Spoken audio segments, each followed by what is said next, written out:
Yes, welcome to the FootyWit Football Talk Show, the reaction episode. We were supposed to be here yesterday to talk about the game between Chelsea versus Arsenal, but due to no fault of ours, we couldn't converge. But today we're here to talk about the game, Week 11 game, and Chelsea versus Arsenal being the pick of the bunch. How are you guys doing? Okwe, it's good to have you back on the show today. Yeah, it's a pleasure to be on the FootyWit podcast. It's been a minute, but I've been catching up, with all the episodes. Yeah, it's good to be in company of yourself and Daniel. So yeah, I'm ready to get into it. Daniel, what's up? How you doing? Yeah, I'm doing very well. I'm good. Not so excited about the weekend. It didn't go our way, but yeah, hopefully something can go our way very soon. Okay, this is not an Arsenal fan show, but with the look of things, all of us on the pod or on the show today were all Arsenal fans and hoping the Chelsea guys join. Chimamaka just got in touch and said he will join very soon, and hoping to get Margaret, being the Manchester United fan, also join, and also Damini, being the Man City fan. Where do we start from? I think let's start with the Man City. Oh, let's start with Chelsea, Arsenal. What's your take, guys? Chelsea. Possibly, I predicted Arsenal winning. I wanted Arsenal to win, being an Arsenal fan. But with the way the game went yesterday, it was kind of like, how would I put it? Both teams trying to match each other up, not wanting to give, especially Chelsea, not wanting to lose. They were okay with the draw, and they were okay with the way the game went. But I felt Chelsea should have brought more to that game. Looking at them being the team in form and being the playing good football, and Arsenal not in good shape, not winning in 4 straight games in all competition. But let me just allow you guys run the show. Daniel, you go first. What do you think of that yesterday's game? Yeah, I think the game Chelsea underperformed. Palmer was he on the pitch? I don't think he was on the pitch. Yesterday, they were just playing football. They were trying to manage us now, trying to reduce our threats, which they succeeded in actually. I commend their centre backs, Cowell and Fofana. They played very well yesterday, as well as their fullbacks. I mean, hats off to Cucurella and Gusto. Gusto did very well as well, because those guys played really well. Cucurella held down Saka for a long part of the game, as well as Gusto overlapping runs and trying to track Martinelli. So good defensive displays from Chelsea. Signs of positive things for Chelsea as well. But I think they lack that cutting edge going forward. They still need, I don't know if they need, but they need to improve in terms of clinical, because they had about 2-3 clear-cut chances in the first half where they should have, gotten a goal or two, but they missed out. So I think they need to work on that, finishing the final third. Well, given a team that won 8-0 during the week against No IFC, I mean, they should have gotten 5 against Arsenal, but yeah, Arsenal being the superior side. We didn't perform as well as expected yesterday, but it was better than our previous performances in the sense that chances created, the fluidity in the team, the structure in the team. In fact, defensively as well, I think we were okay yesterday. So I don't think for what Arsenal needs right now, we need luck on our side, because right now it seems everything's going against us. The chances we are not scoring, or the chances that are going against us, I think some fine details, but I think very soon it will all gel for Arsenal. So yeah, that's my thoughts on the game. What your take? I think it was an end-to-end game. I think it was entertaining. I think we saw 2 of the best teams in Europe go head-to-head. I think that it was an entertaining game, to be honest, and I think it gave viewers another reason why the Premier League is one of the most watched leagues in the world. It's one of the most competitive in the world. And at the end of the day, I feel that yes, both teams were at loggerheads. I think Arsenal controlled the game more. However, at the end of the day, in football, in league football, I think 3 points is the most important thing, and getting a win is the most important thing. And Arsenal also had more bigger chances, more clear-cut chances in front of goal compared to Chelsea. So the fact that Arsenal could not convert those chances for me, I think it was their game to lose. And for Arsenal fans, I think that the draw felt like a loss. But just like Daniel said, there are a lot of positives to pick from that game. I think the biggest debate going on right now on social media between Arsenal fans is who should play number 6 right now? Is it Declan Rice or Thomas Partey? But I think that conversation is only coming up because of the Pedro Neto goal, because nobody was picking up Neto when he got into that pocket of space. So, in my own opinion, Martinelli could have tracked him. Martinelli let him go. He let him run just right in front of him. So I'm not going to blame Thomas Partey for that. But all in all, I think there were many positives from the game. I was hoping that Odegaard, Saka, and Rice will not take part in international football. It's still a possibility that the three of them may not. I think they need the rest. I think Merino is getting better as well. He's getting accustomed to the pace of the Premier League, to the pace of the team as well. So, if you want to be optimistic, those are the positives to look at. But, I'm not going to say if you want to be pessimistic, but if you want to take a look at it from another angle, you will say that Arsenal in the past month or two have failed to capitalize on the slip-ups by Liverpool and Manchester City. But nevertheless, the game was a good one. Welcome, Raposo, to the show. What's up? Like I said, it seems to be like a convergence of all Arsenal fans. Arsenal therapy after yesterday's draw. Hoping the Chelsea fans will come on the show. We hope this episode isn't going to be a long episode because a lot has been said. A lot has been said yesterday when the game happened. But I know there's some talking points. So, Raposo, as an Arsenal fan, how do you feel? Was it 2 points dropped or 1 point gained? Good evening, everyone. Okay, nice to see you again. Bro. Daniel, good evening. Yeah. To be honest, like Okwe said, I'll just use his words. It was our game to lose. You understand? I like the fact that Odegaard is back. Thank God. It was. We had a few signs in the attack. At least he got the assist for us, and I just felt like if we had really converted the chances we had, we wouldn't even, be trying to, struggle to get a goal as at that late moment when we had that square play. You understand that Trossard, tried to flick.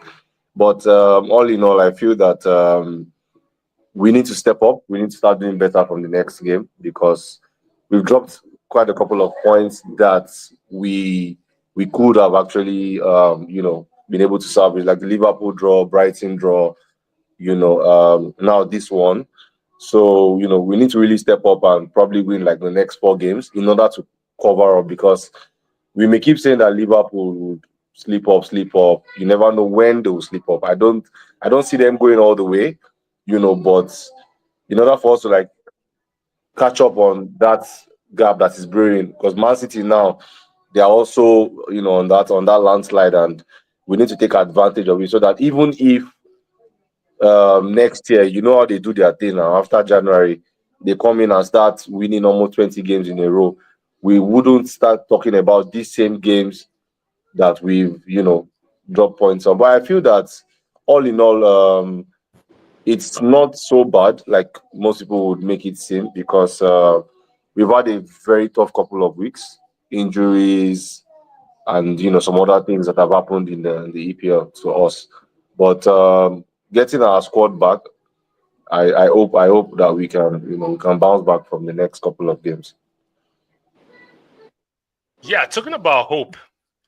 For me, looking at the entire landscape, 11 games, we can bring in the argument of the red cards.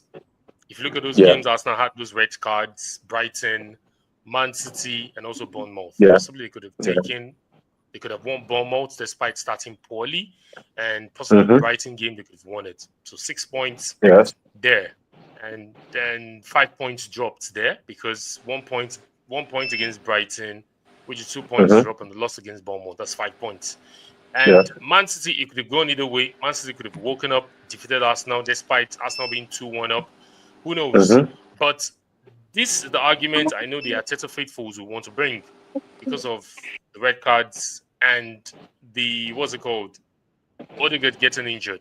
But Arsenal fans here, now let's criticize these 11 games and looking at the next run of games. Where do you see Arsenal? Do you see Arsenal? Raposo, you just mentioned Liverpool might not be able to drop points because they are the team in form. Really, if you look at Liverpool, you're scared. You have to be realistic. Looking at how looking at the games they've won, and we all said it. Like in the last episode, we said it that the six games that Liverpool was supposed to face at the beginning of November was a way to judge Liverpool's season, and you could see they've weathered the storm. They've done well, and everybody could see that. And looking at the next run of games, they play Man City at home. Man City not in good form, and Ipswich, Southampton. Those are games that they will lick their lips. But football, anything can happen. But looking at it critically, Daniel, starting with you, Arsenal, looking at the next run of games, not Nottingham Forest, they play Sporting CP in Champions League, and after that, the EPL comes in and the Carabao Cup. Are you confident enough that Arteta can turn the tide around? Yeah, I'm confident enough because right now we are getting our squad back together. And I think for the first time in a long time, we looked good yesterday. I don't know if you saw the second half, especially when Moreno came into the game. So now, that fear of Arsenal is no longer there for teams where they have to sit back. Because if you watch our games now, teams are coming to attack us. It's not like before where we always try to get them. Everybody thinks like, I can get something. So I think our next 7 games or 5 games, we can go on a run and win all. I believe so because Odegaard being back, the drive in the team, I feel those guys are angry. Because when they lost the match, I saw the reaction, the body language. They wanted more. They are feeling it like they're feeling it. So I believe our next couple of games, we are going to do very well, given we don't leave this international break with any injury. Because if Odegaard comes back with another injury, we are done. Because yesterday, watching that guy play for us, and the goal we scored, if that guy wasn't on the pitch, we wouldn't have scored anything. We wouldn't have. So we need that guy in the team. And I want this guy, Waneri, to get more chances in this team. His cameo against Inter Milan, the way he played, it feels like he's ready. Against smaller teams, Ipswich, try him out. Let's see him. So maybe in the second half, you can bring maybe Odegaard, to spice things up and maybe get the win. So I believe going forward for the next couple of games, provided we don't pick up any injury, no red cards, because that's very important. No red cards, because our team, any little team, a player is sent off. So keeping our squad at 11. Calafiori is coming back as well. Don't forget that, because when that guy's on the pitch, we are a lot more creative. A lot of positives for us. I'm sure of one thing: by December, we'll be closer to the first position in the league. So, a Champions League run is very important for us as well. We need to go on a very long run, and as we maybe get semi-final to boost the players, the cup games as well. We need to win those games, even if it's to win the Carabao Cup or win the FA Cup. We need to win something. We need to get hold of the silverware this season.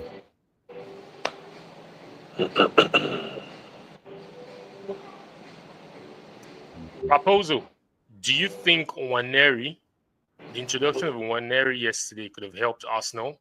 Maybe because we saw Odegaard hasn't played much after coming back from his injury. Do you think Arteta should have trusted Waneri a bit yesterday?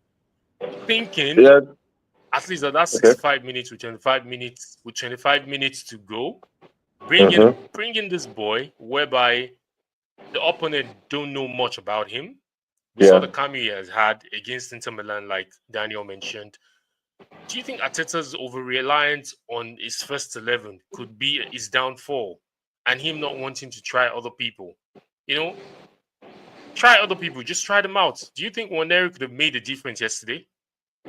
Okay, so with the point you mentioned, Arteta's over-reliance on his first team, it's a good thing and a bad thing. So to an extent, he's not so flexible. Like we've noticed that already. Arteta is not too flexible, and I think that if he feels that a player is not at like a particular level, probably in training or some little things, he wouldn't want to take that risk. And I feel he should.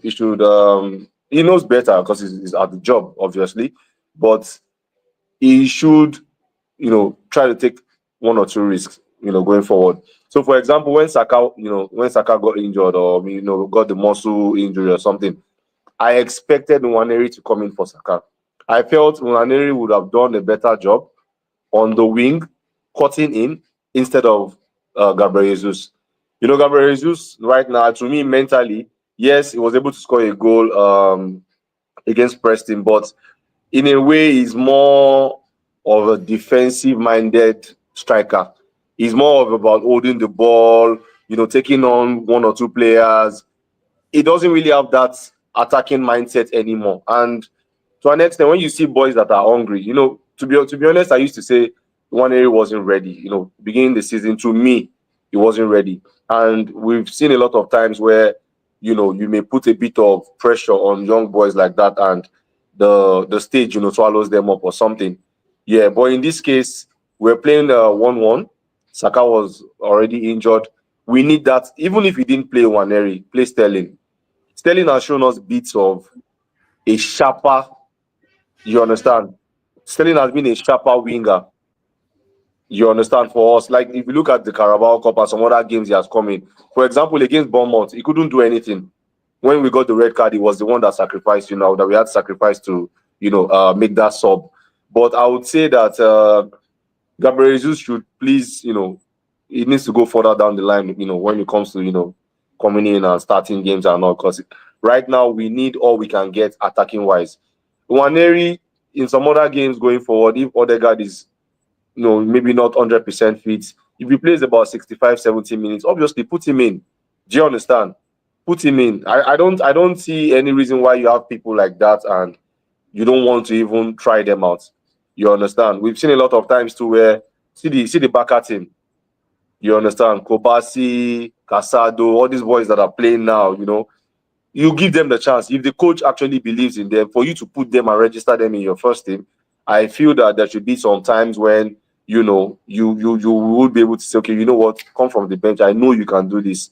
Go on the pitch and do something. And he would perform, And like Daniel said, Calafiori is coming back. I'm happy about that. To me, Ben White was a bit too lackadaisical yesterday. He wasn't. Finally. So, Ben White was a bit, I don't Finally, know how to we put have a it. Chelsea fan. Welcome, the Chelsea fan. Yeah. So I feel that. Raposo, just sorry for. No problems. No problems. Can I go on? Yeah. Conclude your thoughts. So. Oh, okay. Conclude your thoughts so that Okay. Chimamaka can have a say, being the Chelsea fan. So I just feel that going forward, you should put more trust in Nwaneri, because at the end of the day, Merino, yes, is adapting, but we know Merino is a footballer that operates very well in tight spaces. You understand? Shorter passes. He's not as swift as Nwaneri. Obviously, Nwaneri cannot play on that wing because Merino is doing like more of the box to box thing, to be honest. Yeah. But he should just please give the guy a bit of a chance. And like I said earlier, we just need to start winning. So whatever it is we need to do, whoever it is we need to call on the bench, we need to start using all our players and everything we have right now. I agree with you. But I think for yesterday, I think we'll have Chimamaka back. Chimamaka, what's up? How you doing? Good to be on the show. Welcome you to the show. Welcome to the show. Welcome to the show. As a Chelsea fan, I don't know if you can hear me. As a Chelsea fan, what's your take on yesterday's game? Is it 2 points drop or 1 point gain playing your London rivals?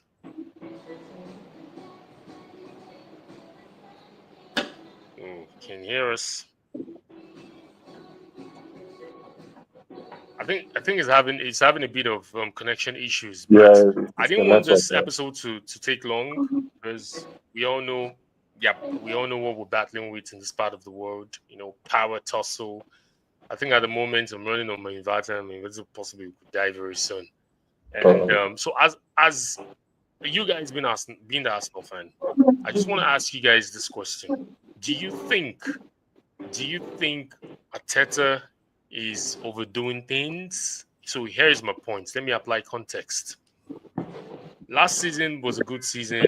We forged ahead to a certain period where 2 points dropped for not winning the league.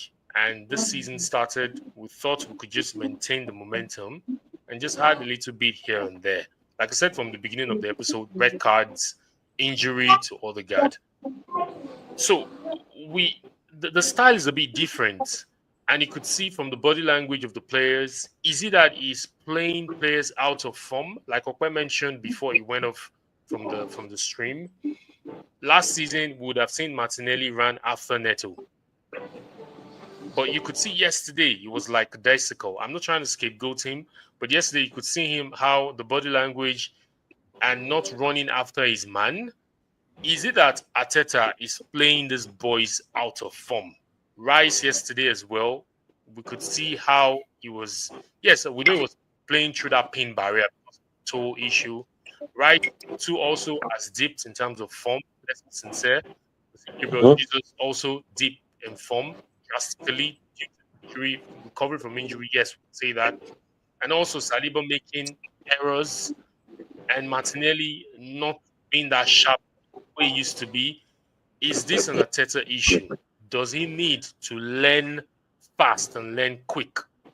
Daniel, you start while we just see how we round off here. Yeah, so to be honest, I don't think Arteta is doing anything wrong at the moment. I don't want us to judge players based off one event. Yesterday, Martinelli tracked back over 10 times, running at every single game he does that. So the one time he doesn't do it, I don't blame him, because at that time we were disorganized. The back line, Partey was our centre back, Rice was our centre back, Sedba was our left back. So everything was just a matter of being disorganized that we considered the goal. But throughout yesterday, defensively we were solid. The players put in a shift today. I don't think there's anything about Arteta or anything like that. We just have players that are kind of out of form at the moment. Saliba for one, Saka out for one as well, because Saka yesterday did not really show his abilities. Ben White as well. Only Timber yesterday for me. Timber, Gabriel, and who else? Partey. That seems to be on their A game right now, and this happens across every season. No one is on form throughout the season apart from Messi and Ronaldo. Those freaks. So I feel. Daniel, but this is Daniel. This is too much. This is too much for an entire team. We've already counted close to 6 players. Counted, no, we count Saka, Martinelli, Trossard, Gabriel Jesus, Rice, Saliba, White. That's 7 that we've counted just now. It's too much. Really is too much for a team that wants to contend for the EPL title. Yeah. I have a question for you as well. So, who are the players that will replace those guys in the team who went out of form? We don't have anybody that can do that. So, perfect question, and I like that. Yes, I know we don't have anybody that can do that, but that's where the trust in other players needs to come in. Because if you keep playing a certain 11, see, law of diminishing returns will set in. These guys they're not machines. They're not robots that you've programmed. Even at the time when you program a robot, you have to let the robot chill a bit now. Even we know servers at times where people deploy applications, people deploy solutions and servers. There's the time they restart those servers so that they can be more efficient. Arteta cannot be playing this same set of players, and you think you will not be found out, most especially in the EPL. EPL is the league where other teams study you, they watch tape, watch everything that you do in terms of tactics, in terms of the way you set up. Martinelli running out of form is because you keep playing that boy all the time. Yes, we know the absence of Granit Xhaka has really hindered Martinelli a bit ever since Granit Xhaka left. Granit Xhaka was an enabler to Martinelli. But ever since Granit Xhaka left, we've not seen that perfect replacement. Merino is tagged to be that replacement, but he's still struggling to catch up physically or in terms of getting physically fit with the EPL. So that's just my own point of view. Learn to trust the other players. Vieira, Smith Rowe, Nelson, they were all not used last season. Even in Nketiah, to a certain extent, they were not all used. You claim that they are not up to standard to what you want. but are you even giving them a try out at all? I expected Nwaneri to play that game yesterday, but he didn't even show up. So that's just my opinion as regards Mikel Arteta. Yeah, I understand I your don't know if approach. I answered your question. Yeah, you answered. Well, I think we are saying the same thing as well. If you notice, against Newcastle, we played Moreno to start, we played Trossard to start. Yesterday, they didn't start the game. So he's doing his best again in his power to try to rotate the squad. Shuffle, Um, yeah. Ben White did not start at right back at Newcastle. It was Timber. Then on the left hand side, we played what guy that played there? No, Partey played right They back, played Party Partey as played right right back. back. Partey right back, and Timber left back. So we are still trying to shuffle. I know right now Arteta is frustrated because this is a very difficult season for him. This is a very unpredictable season for him where he has gone through a lot. And for Waneri, I'm kind of understanding Arteta as well because this guy is a young guy. Yesterday's game to every Arsenal fan was a must win. And from the lineup, I understood what he wanted. He wanted to win that game by all means. Because we're having a bad run. We lost at Inter, we lost at Newcastle. We've been losing games. So he needed to win that game. So I understand. Now I'll have a problem when we go on a run, let's say we have 5 games where we win all our matches, and it doesn't pay Waneri to start one Premier League match, then I have an issue with him. When we are in our speed, having good flows, the reason why we feel like Man City can start Rico Lewis is experienced. He has played in Champions League over 10 appearances or so. He has played in Premier League, so they have players that have done it before. But right now, it's time for Waneri to just sit on the bench for a while, and then whenever he has an opportunity, come in and mark your place down in the Prove team. himself. Yeah. Hey, you want to prove yourself. See against Leicester when he came in, I was like, wow, he showed himself. So he needs to do that on a consistent base. Come in. If he scored against Inter, I can tell you that yesterday, at the 60th minute, that guy will have come into the game. Will come in. Yeah. So all those things, like those things will play on the coach's mind. Come in, see Luis Kelly as well. I really like that guy. So I feel matches will come, matches against, let's say, Southampton away, those kind of well. There's no easy game in the Premier League, but I feel there are games where we come in. Let's say we play. You know your manager a lot. You know your manager a lot. So let's say we play a team like, let's say Real Madrid is the Champions League and he come back to the Premier League to play during the week. Then he can maybe insert those guys to the team, but let's win games first. Right now, I don't care about stats. I care about do we win? We need to win matches. If we can win 5 games on the run, then try things out. If you like play Raya at number 9, I don't care. So far we win. Thing for me. So yeah, that's my view. Raposo, just to round off, you think Arteta's approach to not, trusting the young guys is okay? Lamine Yamal, you see what he's doing for Barcelona. I know, yes, that one's another level. But my own grouse, or my point here is, if you don't try these guys out, how do you want to see or how do you want to know that they can step up to the biggest occasion if you don't give them that avenue to showcase what they have? So you think Arteta is cool with his approach? Okay, so I would say about Lamine Yamal, I feel that when Yamal came into that squad, he had a lot of support. There were guys that were there. Yeah. Even if he's good naturally, so it didn't take him time. Do you understand? And like I said, he had that support because he had other first team players, that were there. Xavi gave him all that confidence. That, okay, you know what? I know you can do this. I think the same thing is still happening with Nwaneri because number one, he can't even bench Saka. He can't bench Odegaard. He can't bench Merino. Do you understand? He can't play on the left where Martinelli will play. Trossard would rather start if Martinelli is not fit.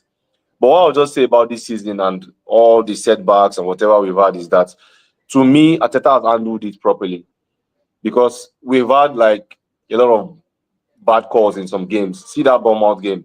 If, yes, I know we could have still tried to, struggle to get a draw at least or something in that game, but it was just a bad day. Against Inter Milan, we played very well, to be honest. We played like Inter Milan did their homework. Look at their defender, Bisek. Bisek was a beast that day. Goal line clearance from, what's this guy's name again? Dumfries. We dominated. Inter Milan, obviously, if you look at their games, they wouldn't just sit back for like 80 something minutes and allow you to just keep, They coming didn't at do them. that against Napoli. They I didn't. watched the Yeah, game against Napoli yesterday. They were I all saw the attacking, highlights but too. against Yeah, Arsenal, they just decided to sit they back just they and just play start back. defensive. So they know the kind of firepower the attack can have, and that was even without Odegaard. Do you understand? Yeah, that was without Odegaard, and we dominated the game. But I would say that we've been unlucky to an extent. We've been unlucky with some things. Yes, it's not an excuse. Everybody wants to win whichever game they play. Do you understand? The Inter Milan game, see the call against Merino, the punch on his head. That's a clear penalty. Any day, anytime, I would say it. Do you understand? So even if we had gotten a penalty, even if we had gotten a penalty there, we could have gotten a draw or something. No. We could have gotten a draw or something. Against Chelsea, we played very well. Do you understand? Like, when we started the game, Palmer got that Join the chance on episode. target. Hey, hello, Say hello. hi. Good evening. I got me tomorrow. I'm coming, eh? That's our guest of honor. So Yeah, when we started the game, Palmer was able to see those chances in between our defense and the midfield. That shot he took on target.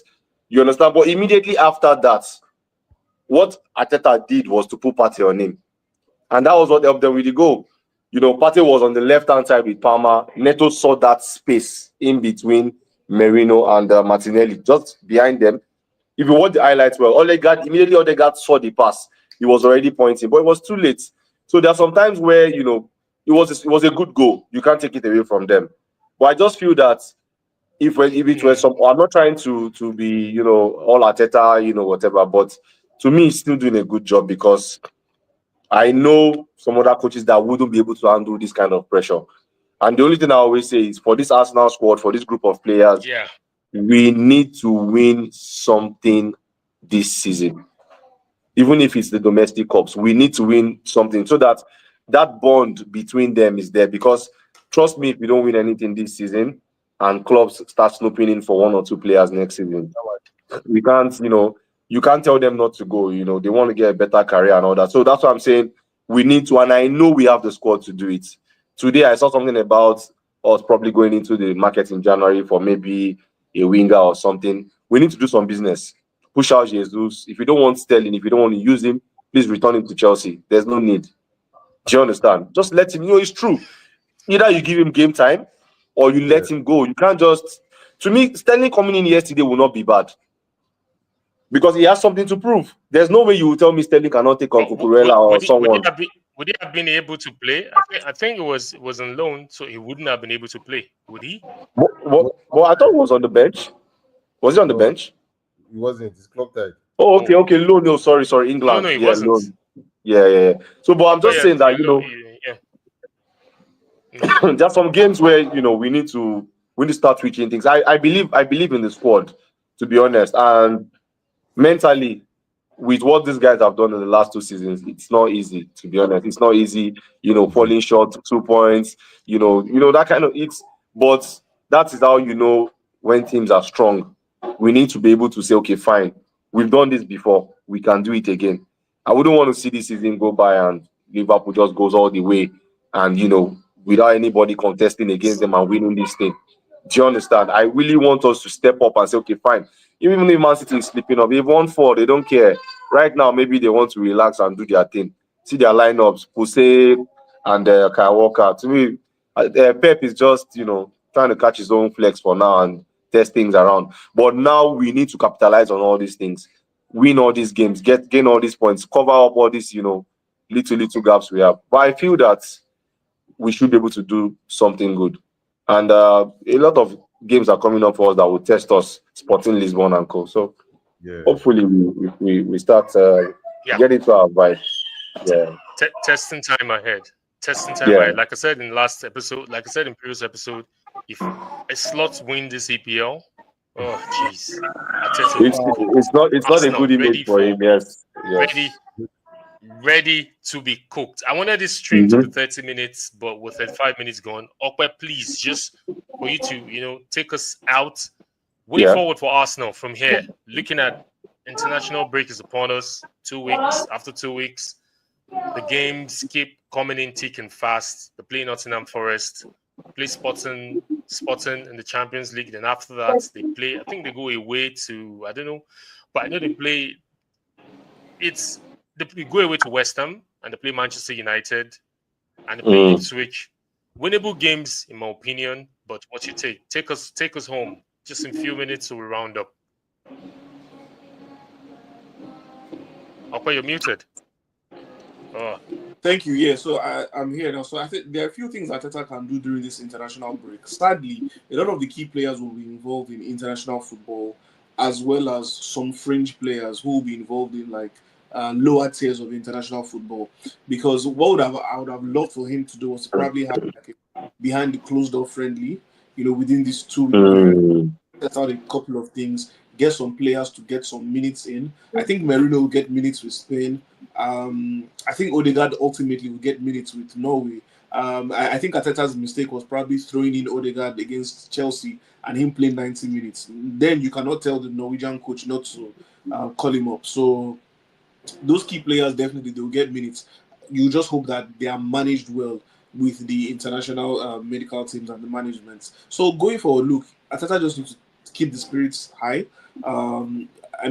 Just continue to tell the boys to do the right thing. But most importantly, I think Arsenal needs to be a bit more clinical in the final third. They don't have an issue creating chances. Creation of chances is easy for them, especially when Odegaard is fit and available. It's only when there's no Odegaard that you see that they struggle a bit, depending on the type of opposition that you do face. Just like Raposo said, honestly and surprisingly, they did well against Inter Milan. They held their own even without the Martin Odegaard. So for me, there are a lot of positives to take from it, but it will still not change the fact that look, this season is pivotal. They need to win a trophy. I like the approach that they are going with currently with the Carabao Cup. I'm glad that they got into the quarterfinal. I hope that they are able to hold their own. There's no Man City anymore in that Carabao Cup. So Arsenal not winning the trophy now is really not an excuse. I'm sorry to say. You know me very well. At the start of the project, I wasn't a big Arteta fan. If you check my Twitter, you see hashtag Arteta out. But he bought me over. I bought the vision. I got on board, and I can see the positives. I can see what he's trying to do. But sometimes I think he overthinks. Sometimes I think he's a bit too scared, doing some things. Like, for example, throwing Nwaneri out there. I think Nwaneri needs to play more games. I think Maz Lewis Kelly needs to play more games as well. Because there will be times during the season whereby certain players are unavailable, either through injury or suspension. So whoever it is that you have in your squad, they need to be ready to come inside, to get in the game and give 110% and make it look like you are not lacking one player in particular. Now, for me, it's quite clear that Arsenal need another player who can deputize in the absence of Martin Odegaard.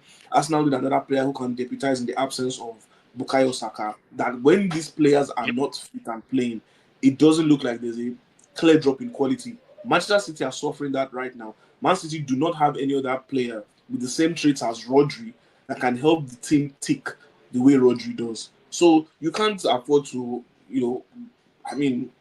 fall into that type of trap.